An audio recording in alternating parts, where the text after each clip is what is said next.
Corsair's Raptor line of quality gaming peripherals has the features you need to win at a price you'll like. Click now to learn more. Now, when I covered the Ultimate Ears Boom, I had said, you know what, these Bluetooth battery-powered speakers, probably not a lot of innovation left. This will probably be the last one I look at in a while. Well, turns out I was wrong. This, my friends, is the Simple Audio Go, and quite frankly, I wasn't going to check it out, but someone who I like very much and respect very much told me, well, okay, please check it out because it actually is really good. And I was like, okay, fine. I've heard this before, but fine.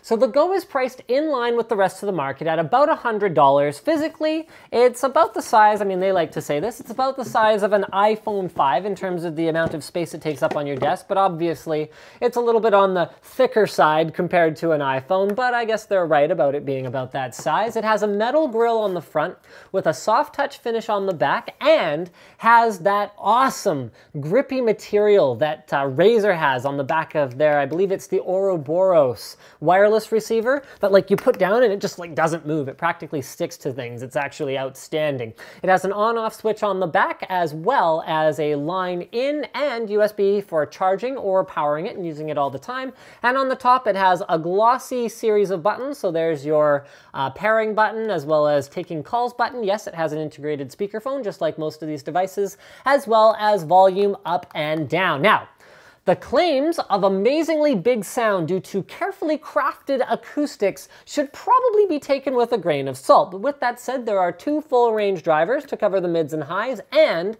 just like their more high-end Listen product, there is a bass reinforcing passive pressure driver that is ported out the bottom that should add a little bit of thump to it and some tightness to the bass. If that feature works anything like its bigger brother, the Listen, then I'd expect it to work quite well. Just make sure you've got it positioned on a hard surface for maximum effectiveness. Now, from the Amp SP1 and the Ultimate Ears Boom, I am expecting some serious competition in our listening impressions. The Go does use a Class D amplifier and aims to deliver a fairly flat frequency response compared to the overpowered lows and highs that we get from comparable products. So let's spend some time with it and see what we think here. Before we do the listening tests, I should probably say something about the accessories. The box is actually quite nice, quite well designed, very robust indeed. There's a manual, but you likely won't need it, and there's also a handy-dandy little carrying case pouch that has some Simple Audio branding on it. There's also a wall wart. This is something that isn't necessarily included with all these things. Nice low profile one, little Simple Audio logo on the front. A 3.5mm cable, not particularly stunning in terms of the quality of the cable itself. And then finally a USB-A to micro B cable so that you can actually charge the thing. Alright, so if you've ever paired a Bluetooth device to anything, then you'll be able to set this up fairly easily. I realized very early, actually, once I was listening to the thing, why they went with such sticky rubber for the bottom. And the reason is that if it is allowed to vibrate on the surface that it's sitting on, it significantly degrades the listening experience. So the fact that they put the care and attention into doing something like that means a lot to me. It does sound, particularly at about 70 to 80% volume, better balanced than something like the Ultimate Ears Boom. And I'm going to stick with this for the main point of comparison just because we feel it's pretty similar to the SP1 and it's a much more mainstream brand, so you're more likely to have a point of reference. I mean, okay, so for context, Jambox by Jawbone is nowhere near any of these things, like not even close.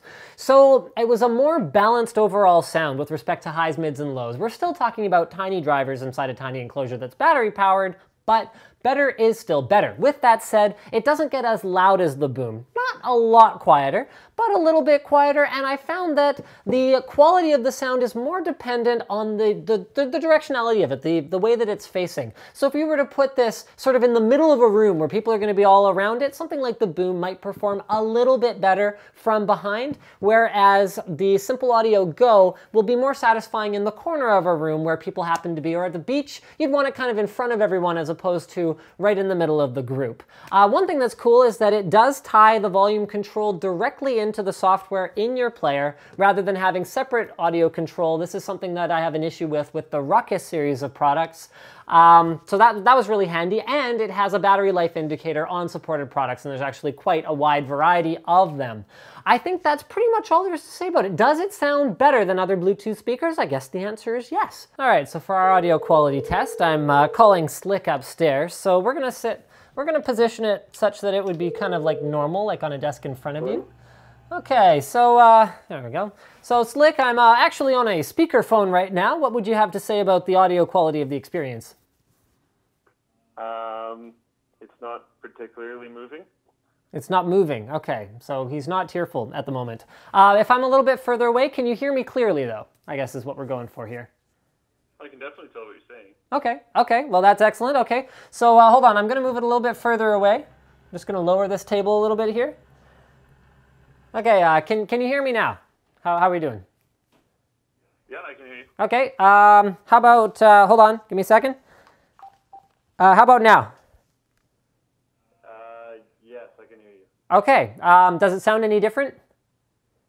Sounds like I might be in a pocket. Yeah, no, you're in my pants. So, yep, down the front of my pants. I hope that's okay with you. That's fine. Okay, cool. So anyway, guys, thank you for checking out this video. Like it if you liked it, dislike it if you disliked it, leave a comment if you have feelings that just can't be expressed by thumbs upping and thumbsing down. And as always, don't forget to subscribe to Linus Tech Tips for more unboxings, reviews, and other, hopefully not, videos like this. I'm very sorry for this.